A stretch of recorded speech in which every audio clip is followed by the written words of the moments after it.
Salam jumpa lagi dengan saya, Pendeta Mesnip Atopa. Kali ini kita belajar dari pedoman pendalaman Alkitab Sekolah Sabat Dewasa Triwulan 2 yang ditulis oleh Mark M. Hassel dan Michael G. Hassel yang berjudul Bagaimana Menginterpretasi Alkitab. Judul kali ini adalah Hanya Alkitab, Sola Scriptura. Ayat intinya tertulis di dalam Ibrani 4 ayat 12. Sebab firman Allah hidup dan kuat dan lebih tajam daripada pedang bermata dua manapun. Ia menusuk amat dalam sampai memisahkan jiwa dan roh, sendi-sendi dan sumsum. Ia sanggup membedakan pertimbangan dan pikiran hati kita. Ayat di atas memberikan jaminan kepada kita bahwa Alkitab yang di tangan kita ini sudah sangat cukup untuk menuntun kita kepada keselamatan dalam Yesus Kristus. Ayat di atas juga menekankan bahwa hanya Alkitab yang memiliki otoritas terakhir untuk menyelesaikan berbagai masalah teologi, doktrin, dan masalah-masalah gereja sejak zaman dahulu sampai sekarang tanpa harus didampingi oleh buku-buku lain. Contoh, jika ada masalah doktrin di antara para pihak, maka Alkitab mampu menyelesaikannya tanpa harus menambahkan pengalaman, tradisi, akal sehat, dan budaya, bahkan buku-buku lain. Minggu lalu kita sudah pelajari bahwa Allah mengilhami para nabi dan rasul untuk menuliskan Alkitab ini dengan 4 elemen penting, yaitu tradisi, pengalaman, budaya, dan akal manusia atau masuk akal, dapat diterima akal manusia, tidak berasal dari dunia asing atau dunia yang lain. Tradisi, pengalaman, budaya, dan akal adalah 4 elemen yang ikut mempengaruhi proses pengilhaman atau terjadinya Alkitab yang menjadi sumber teologi kita. Tradisi, pengalaman, budaya, dan akal adalah 4 elemen yang ikut mempengaruhi proses penafsiran atau hermeneutika Alkitab yang menjadi sumber teologi kita. Tradisi, pengalaman, budaya, dan akal adalah 4 hal atau 4 elemen yang ikut mempengaruhi proses penerapan Alkitab dalam kehidupan kita sehari-hari. Dengan kata lain, semua buku yang sudah masuk dalam kanon atau masuk dalam Alkitab yang berjumlah 66 buku itu sudah sangat cukup dan tidak perlu ditambah lagi. Alkitab sudah cukup untuk menyelesaikan semua masalah teologi, doktrin, dan isu-isu jemaat. Itu sebabnya para reformator Protestan menyerukan agar agama Kristen kembali kepada Alkitab dan hanya Alkitab, sola scriptura. Seruan ini disebabkan oleh karena gereja sebelumnya atau gereja tua masih mempraktekkan dan menggunakan Alkitab di satu sisi dan tradisi di sisi yang lain. Gereja Masehi Advent hari ke-7 sejak berdirinya meneruskan seruan para reformator Protestan bahwa hanya Alkitab sebagai otoritas tertinggi gereja dan belum berubah sampai hari ini. Apa artinya hanya Alkitab atau sola scriptura? 1. Hanya Alkitab atau sola scriptura adalah Alkitab menjadi standar dan wewenang tertinggi teologi, doktrin dalam kehidupan kita. Pendapat pendeta, profesor, jemaat, budaya, pengalaman, tradisi, dan akal sehat manusia harus berada di bawah Alkitab.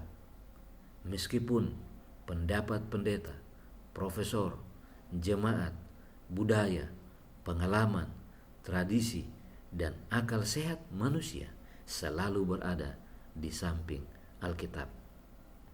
2. Hanya Alkitab atau sola scriptura adalah Alkitab memiliki otoritas tertinggi dan menjadi rujukan semua sumber atau tradisi gereja. Tulisan, artikel, pendapat siapapun diuji kebenarannya menggunakan Alkitab, atau semua tulisan berupa buku, artikel di dalam majalah, opini, penelitian, dan lain sebagainya harus dirujuk kepada kitab suci sebagai dasar kebenaran. Jika semua tulisan tersebut di luar Alkitab, maka kita sebagai umat Tuhan dengan tegas harus menolaknya, karena kita hanya menerima Alkitab dan Alkitab. Itu sebabnya jika Anda menulis, jika Anda berpendapat, harus berdasarkan Alkitab. 3. Hanya Alkitab atau sola scriptura adalah Alkitab adalah penafsir Alkitab itu sendiri. Artinya, Alkitab dapat menerangkan tentang dirinya sendiri. Alkitab tidak membutuhkan keterangan tambahan di luar dari dirinya sendiri. Alkitab sudah cukup untuk menafsirkan dirinya sendiri atau menerangkan tentang dirinya sendiri. 4. Hanya Alkitab, sola scriptura, adalah Alkitab memiliki kesatuan yang utuh, selaras dan sama bobotnya antara perjanjian lama dan perjanjian baru. Artinya, tidak ada perbedaan antara perjanjian lama dan perjanjian baru. Maka perjanjian lama dan perjanjian baru sama-sama masih berlaku sampai pada hari ini, dan perjanjian lama dan perjanjian baru adalah Alkitabnya orang Kristen. Alkitab memiliki kesatuan yang sama dan berlaku universal. Artinya, Alkitab bukan milik orang Yahudi saja, tetapi milik umat Kristen seluruhnya, atau seluruh umat Kristen di dunia memiliki Alkitab yang sama. 5. Hanya Alkitab, sola scriptura, adalah dasar sentral semua pemikiran teologis, doktrin, iman, dan perbuatan. Artinya, semua teologi, semua doktrin, dan iman kita, bahkan perbuatan kita, harus berdasarkan Alkitab. Jika semua itu di luar Alkitab, maka harus dengan tegas kita menolaknya. Maka semua ajaran kita, semua doktrin kita haruslah berdasarkan Alkitab. Maka doktrin itu bukan lagi menjadi doktrin gereja, tetapi doktrin Alkitab. Namun, seringkali ketika kita membaca Alkitab, kita tidak mengerti apa yang harus kita buat agar kita mengerti.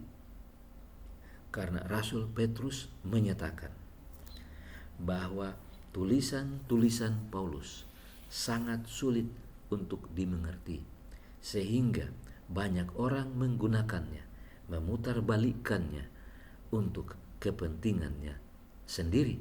Padahal tulisan-tulisan Paulus ada di dalam Alkitab. Bahkan jangan heran, setan sendiri pernah menggoda Yesus menggunakan ayat Alkitab. Maka setan tahu bahwa Alkitab melawan dirinya sendiri, memungkinkan orang Kristen untuk menyangkalnya. Itu sebabnya mengapa kita sering bingung. Namun pertemuan kita kali ini akan memberikan solusinya. Engkau tidak akrab dengan Alkitab. Jika engkau menjadikan firman Allah sebagai pelajaranmu, dengan kerinduan untuk mencapai standar Alkitab dan mencapai kesempurnaan Kristen, engkau tidak akan membutuhkan kesaksian. Karena engkau lalai untuk membiasakan dirimu dengan Alkitab yang diilhamkan Allah, sehingga ia berupaya menjangkau engkau dengan kesaksian langsung dan sederhana. Ellen G. White, Testimonies for the Church, Jilid 2, halaman 605. Secara ringkas, kutipan ini berbunyi demikian. Karena kita tidak membaca Alkitab kita, karena kita malas membaca Alkitab, maka Allah menjangkau kita menggunakan kesaksian yang lebih sederhana di lain atau di sisi Alkitab, yang seharusnya kalau kita rajin belajar Alkitab, kita tidak perlu kesaksian ini. Ellen G. White mengatakan, karena kita tidak baca Alkitab, sehingga kita butuh kesaksian, butuh buku lain selain Alkitab. Buku lain selain Alkitab itu disebut kesaksian. Apa saja kesaksian yang dibutuhkan Alkitab?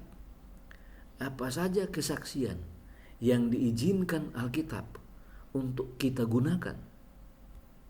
Pertama, arkeologi Alkitab, sejarah, kamus atau leksikon, concordance, dan buku-buku, komentar, dan penjelasan lainnya. Konkordansi adalah daftar menurut abjad kata-kata pokok yang digunakan dalam satu buku atau karya tulis. Mendata setiap kali munculnya tiap kata dengan konteks langsung. Dan ada konkordansi Alkitab. Jika kita membaca Alkitab, maka buku lain yang mendampingi Alkitab tersebut adalah konkordans. Kedua, arkeologi. Arkeologi adalah ilmu yang mempelajari kebudayaan manusia masa lalu melalui kajian sistematis atas data bendawi yang ditinggalkan. Contohnya, penemuan batu hitam yang menuliskan tentang nama-nama Raja Babel, yang mendukung nama-nama Raja Babel di dalam Alkitab. 3. Leksikon atau kamus. Leksikon atau kamus, arti lainnya adalah kosakata. Inilah rangkuman definisi leksikon dari berbagai referensi seperti kamus. Yang berikut adalah kesaksian khusus yang kita sering sebut dengan nama terang kecil, yaitu buku-buku Ellen G. White. Kesaksian khusus ini bukan tambahan kepada Alkitab, bukan juga sejajar dengan Alkitab, tetapi tunduk pada Alkitab, di bawah Alkitab. Itu sebabnya Ellen G. White mengatakan, tulisan-tulisannya tidak perlu jika kita membaca Alkitab kita dengan rajin. Jangan menggunakan buku-buku Ellen G. White untuk memaksakan keinginan kita. Jika itu yang kita lakukan, itu artinya kita malas membaca Alkitab. Jadi jangan menekankan, oh ini kata Nyonya White, oh ini kata Ellen G. White, itu salah.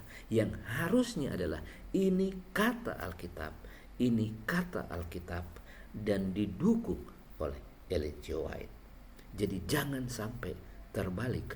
Karena terbalik, maka akan mengakibatkan kesalahan fatal. Kesimpulan, pengetahuan yang benar dari Alkitab dapat diperoleh hanya melalui bantuan Roh Kudus yang memberikan perkataan itu. Artinya, ketika kita mau memahami Alkitab, mintalah bantuan Roh Kudus untuk menerangi pikiran kita, membuka mata rohani kita untuk melihat lebih jauh dan lebih dalam apa yang tertulis di dalam Alkitab. Tidak ada bagian Alkitab yang lebih otoritatif dari yang lain. Perjanjian lama digenapi di dalam perjanjian baru. Banyak orang salah kaprah menyatakan bahwa Alkitab perjanjian lama sudah tidak berlaku lagi. Ternyata itu adalah sebuah kesalahan fatal. Sebab perjanjian lama menuliskan tentang Yesus dan perjanjian baru menuliskan tentang kedatangannya, perbuatannya, ajarannya, dan kepemimpinannya memimpin kita pulang ke rumah di sorga. Alkitab ini bukan milik orang Yahudi, tetapi milik semua manusia. Maka isi Alkitab juga diterapkan kepada semua manusia, bukan hanya kepada orang Yahudi. Yang berikut adalah Alkitab adalah penafsir dirinya sendiri. Ketika kita membaca Alkitab kita dengan rajin, maka kita akan menemukan jawaban-jawaban pertanyaan-pertanyaan kita di dalam Alkitab dan tidak perlu tambahan lain. Mari kita berdoa.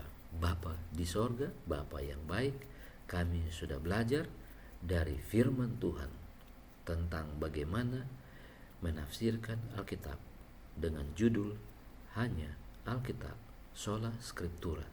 Bantu kami untuk menghidupkannya dan menjadikan Alkitab sebagai satu-satunya buku di dalam kehidupan kami yang membuat dan membentuk teologi, doktrin, dan mengatasi semua masalah gereja. Terima kasih oleh karena Tuhan mendengar dan menjawab doa kami, karena kami berdoa di dalam nama Yesus, Tuhan dan Juru Selamat kami. Amin. Tuhan Yesus memberkati kita semua. Sampai jumpa minggu yang akan datang.